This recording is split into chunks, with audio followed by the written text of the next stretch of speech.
Pastor, meus irmãos, em Cristo Jesus, Deus os abençoe por vocês estarem já hoje no terceiro trimestre de 2024. Parabéns a você que ama o conhecimento da palavra de Deus e já está acompanhando essas lições. Hoje, a lição número 1, a relevância da palavra de Deus para a edificação doutrinária da igreja. Esse é o nosso tema. E hoje a lição é a relevância da igreja, sua essência e missão. É a nossa lição agora, desse trimestre. Nós estaremos começando essa lição maravilhosa. Hoje, nosso texto áureo tem Apocalipse 3, versículo 8, que nos diz: Eu sei as tuas obras, e eis que diante de ti pus uma porta aberta, e ninguém a pode fechar. Tendo pouca força, guardaste a minha palavra e não negaste o meu nome. E nossa verdade aplicada ela nos diz, a palavra de Deus é o alicerce da igreja. Ela é o fundamento de todos os princípios que norteiam a vida cristã. Amém? Bom, antes de prosseguir, eu quero convidar você ainda que não se inscreveu no nosso canal, inscreva-se no nosso canal, deixe seu like, seu joinha, compartilhe com as pessoas e comente. É uma bênção poder servir aos amados irmãos. Eu sou o professor Ronald, sou professor do Instituto Teológico Metanoem, aqui em São José dos Campos, São Paulo. Bom, nós temos 3 objetivos hoje: enfatizar a importância de priorizar a palavra de Deus, evidenciar a relevância da palavra de Deus e mostrar o resultado da aplicação da palavra de Deus. Nos textos de referência está Salmo 119, versículo 97 ao 103. Por favor, você lê aí com calma, dá uma pausa no vídeo, lê aí direitinho, ok? Eu já vou para a nossa introdução, para ele ser o objetivo, ganhar nosso tempo. Na introdução nos diz: nesta lição, refletiremos sobre a relevância da palavra de Deus para a igreja. Portanto, apresentaremos alguns princípios que evidenciam essa relevância crucial para a vida cristã. Primeiro tópico, a relevância do aprendizado da palavra de Deus. Nós temos 3 subtópicos. 1, aprendizado nos torna sábios para a salvação. Segundo, o aprendizado nos torna sábios para a vida. E o aprendizado nos faz discernir o falso ensino. Bom, além de estudar, é preciso que haja aprendizado efetivo. A palavra diz, Apocalipse 1:3, bem-aventurado aquele que lê e os que ouvem as palavras desta profecia e guardam as coisas que nela estão escritas, porque o tempo está próximo. Portanto, o ensino está intrinsecamente ligado a ouvir, guardar e praticar o que está sendo ministrado. Meus amados, é sempre bom se lembrar disso, tá? O verdadeiro conhecimento vem da prática. É mais ou menos assim. Se eu tivesse aqui uma receita, vamos falar uma receita de bolo, eu passo a você a receita. Se você tem em mãos a receita, isso não significa que o bolo está em suas mãos. O bolo vai se concretizar a partir do momento que você coloque em prática, né, esse bolo ou essa receita, ok? Então, é importante que nós percebamos, tá? É interessante, tá? Que nós percebamos que esse ensino, tá? Essa palavra que você ouve, tá? Deve colocar em prática. Senão, só não passa de uma informação cognitiva. Essa informação cognitiva, que não é prática, ela não se encarna em você, não se torna um com você. Logo, ela não tem efeito.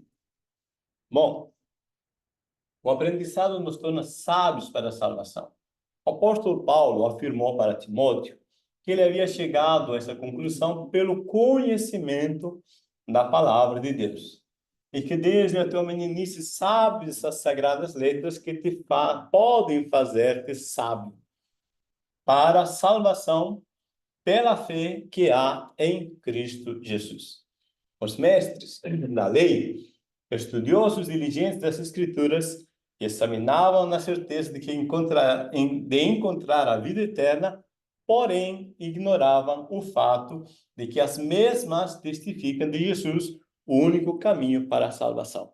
É interessante, meus irmãos, todas as vezes que qualquer pessoa examinar a Escritura, mas com preconceitos na sua mente, ela não enxergará o verdadeiro significado da palavra. A Bíblia nos mostra que estes estudiosos, fariseus, saduceus, escribas, eles tinham um preconceito contra Jesus. Pode vir alguma coisa boa de Nazaré? Alguém disse. Outras pessoas disseram, porventura não é este o filho de José Maria, o seu carpinteiro? Então, eles têm um preconceito acerca de Jesus. Logo, o preconceito não lhes deixa enxergar quem é Jesus. Então, quando nós estudamos a palavra de Deus, devemos nos tirar essas lentes do preconceito e enxergar a palavra como ela é. Aí sim, nós podemos ter resultados positivos. O aprendizado nos torna sábios para a vida. A sabedoria celestial se sobrepõe à sabedoria humana e terrena. De nada vale o conhecimento sem reconhecer a palavra de Deus como base de toda a ciência. O salmista admite que o aprendizado da palavra de Deus o fazia superar até seus mestres, incluindo pessoas mais velhas e experientes do que era. Tenho mais entendimento do que todos os meus mestres, porque medito nos teus testemunhos. Sou mais prudente do que os velhos, porque guardo os teus preceitos. Meus amados, veja, a sabedoria divina, ela sempre será superior, né? Então, a sabedoria divina, tá? Ela tem essa proposta, né? A sabedoria divina, tá? Ela realmente é superior. Por quê? Porque Deus enxerga o todo. Porque Deus já sabe todas essas coisas. Nós, por mais que procuremos conhecimento, tá? A nossa sabedoria é limitada.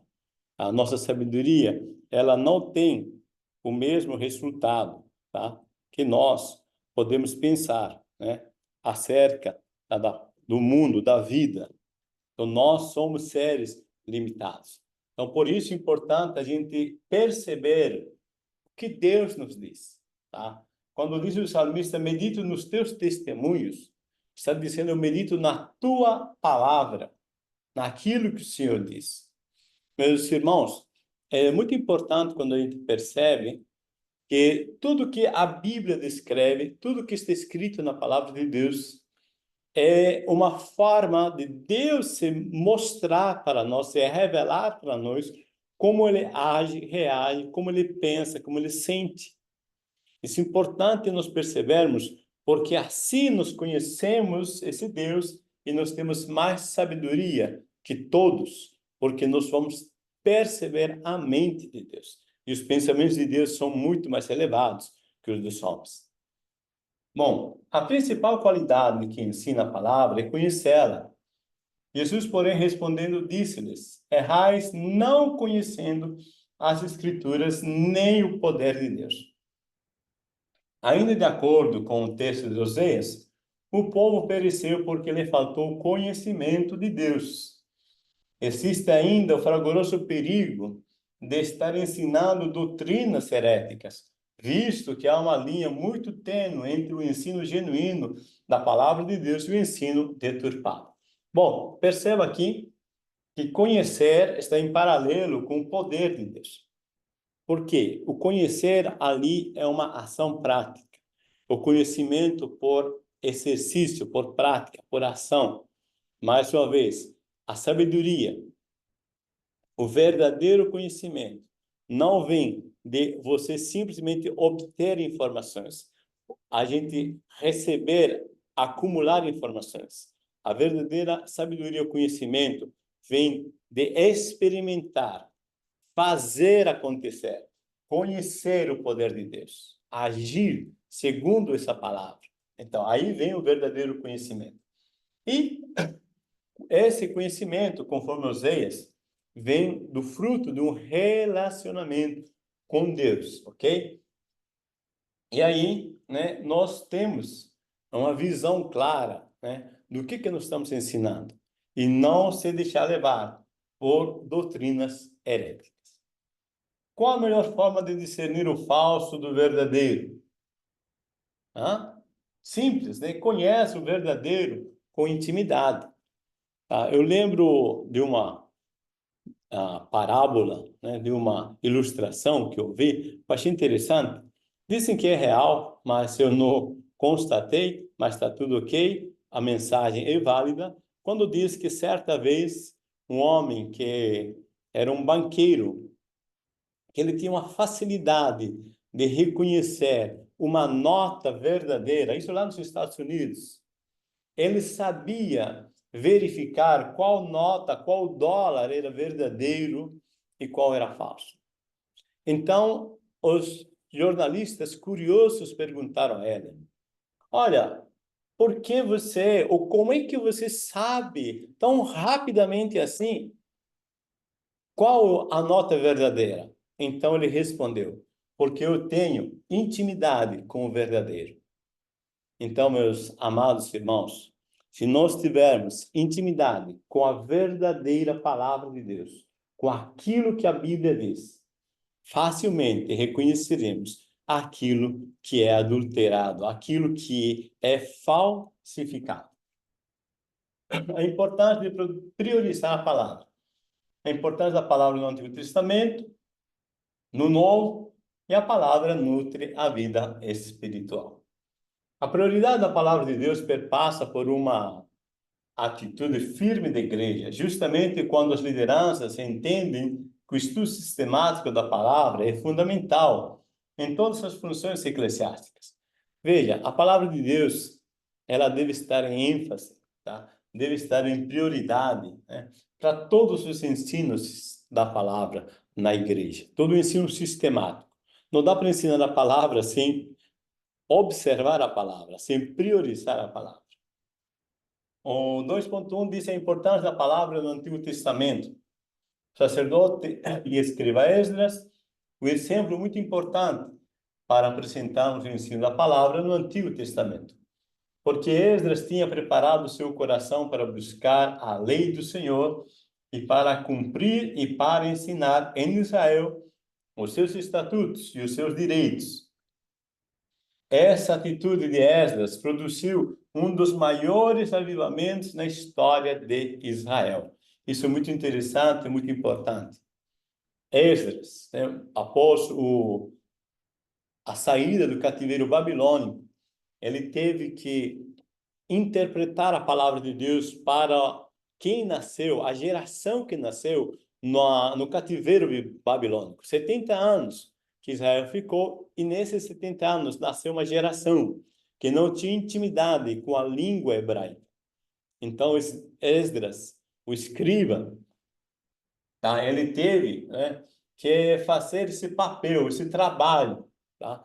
De traduzir a palavra, interpretar a palavra e ensinar aquelas pessoas, para que eles conhecessem os princípios desse Deus. Essa atitude de Esdras produziu um dos maiores avivamentos na história de Israel. Eu fico pensando comigo mesmo, como seria maiores avivamentos em nossa vida, em nossa igreja, se nós também fizermos isso, se dedicar à palavra e ensinar.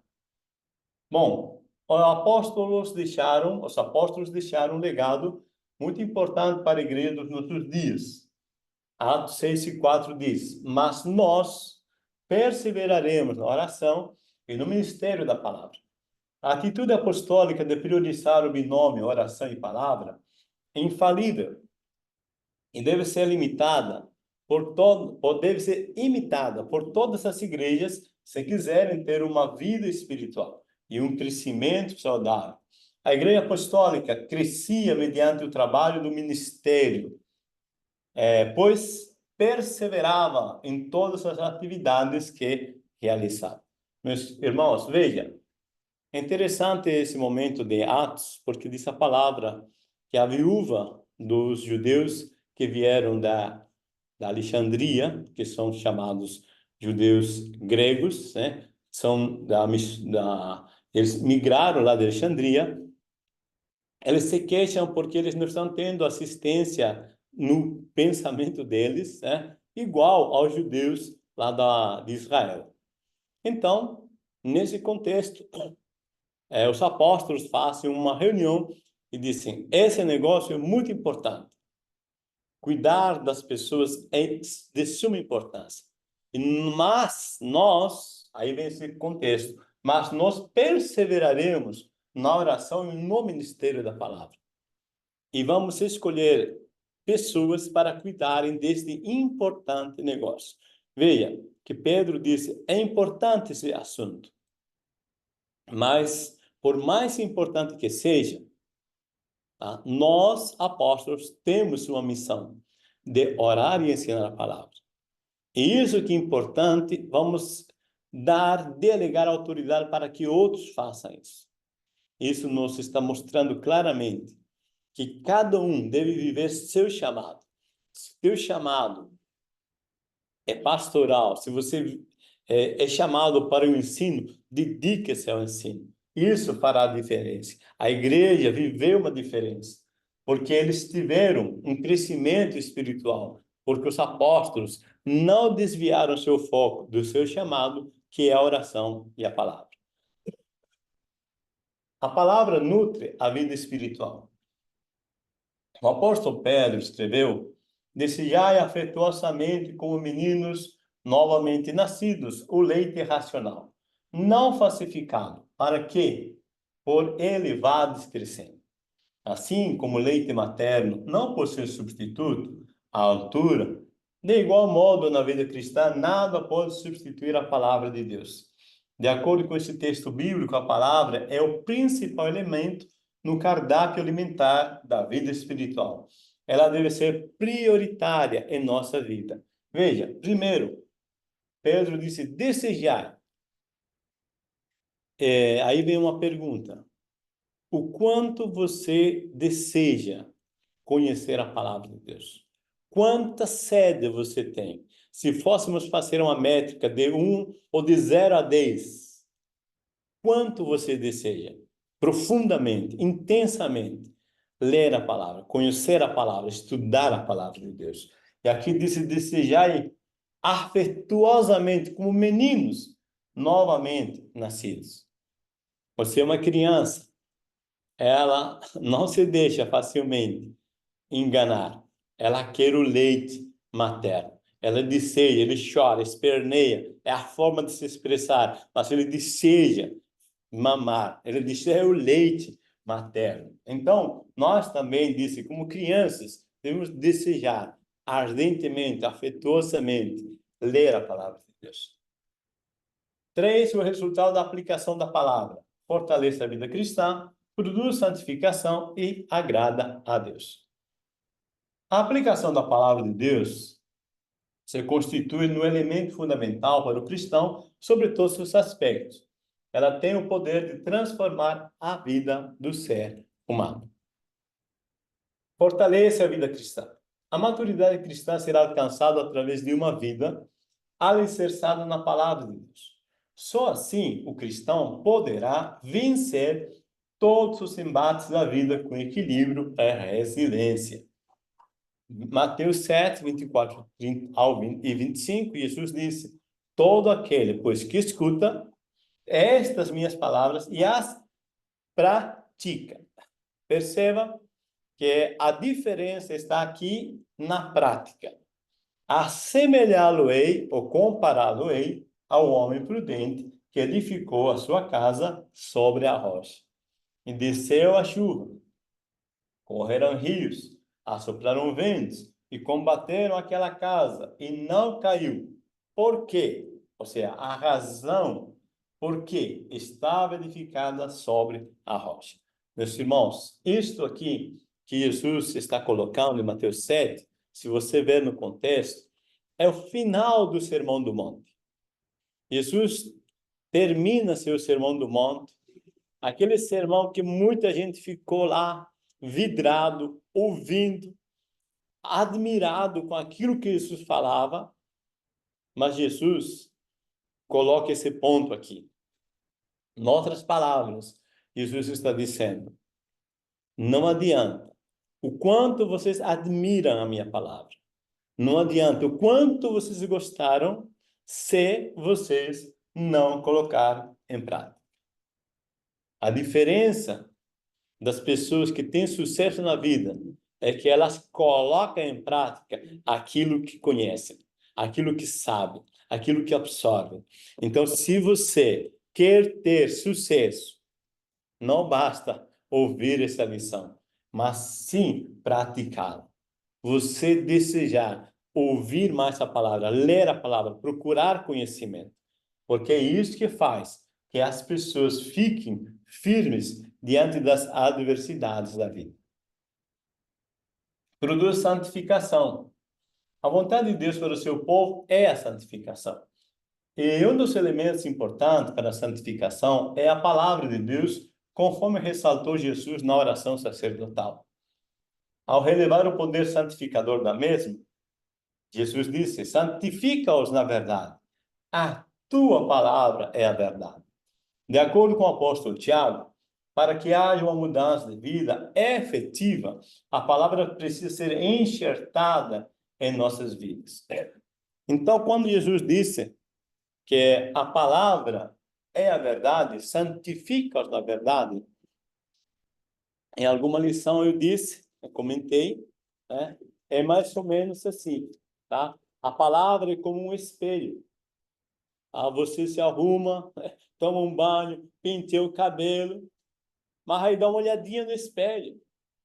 O espelho mostra o que precisa você arrumar. Então, a palavra de Deus é como um espelho que nos mostra a nossa realidade. A palavra de Deus, ela é clara, objetiva, a nos mostrar em que estado estamos. Então, por isso, ela gera em nossa santificação. Nos mostra o que precisamos colocar em ordem na nossa vida. Agrada a Deus. A obediência é um dos mais importantes princípios da vida cristã, de maneira que qualquer sacrifício não tem nenhum valor sem a obediência. Isso fica claro nas palavras do profeta Samuel, ao advertir o rei Saul. Porém, Samuel disse, tem porventura o Senhor tanto prazer em holocaustos e sacrifícios, como em que se obedeça a palavra do Senhor? Esse obedecer é melhor do que sacrificar. Meu irmão, minha irmã, perceba. É melhor obedecer do que sacrificar. Agora, muitas pessoas às vezes me perguntam, eu gostaria de obedecer, mas parece que tem algo que me trava, parece que tem algo que me impulsiona para o outro lado. Deixa eu ajudar você a pensar um pouquinho. Ninguém vai obedecer àquilo que Deus disse se ele não acreditar que o que Deus disse é a verdade. Pensa bem. O quanto você acredita que Deus está falando a verdade, o quanto você valoriza isso, isso vai dar força a você, tá? Para você obedecer. Tá? Então, se eu não valorizo a palavra, tá? Eu não vou ter forças para obedecer. Então, quanto você acredita que Deus fala a verdade e você valoriza essa palavra, o quanto você ama essa palavra, isso faz a diferença, ok? Então, nisso que o Senhor se agrada. Bom, nós enfatizamos a importância de priorizar a palavra de Deus, evidenciamos a relevância da palavra de Deus e mostramos o resultado da aplicação da palavra de Deus. Meus amados, Deus vos abençoe, tenha uma boa EBD e lembre-se de se lembrar de deixar seu joinha, seu like, compartilhe com mais pessoas. Estamos com mais de 11 mil seguidores no nosso canal e estamos em mais de 18 países. abençoe mais vidas. Esse é um trabalho voluntário, gratuito, para abençoarmos vidas. Deus vos abençoe, meus amados. A paz do Senhor Jesus.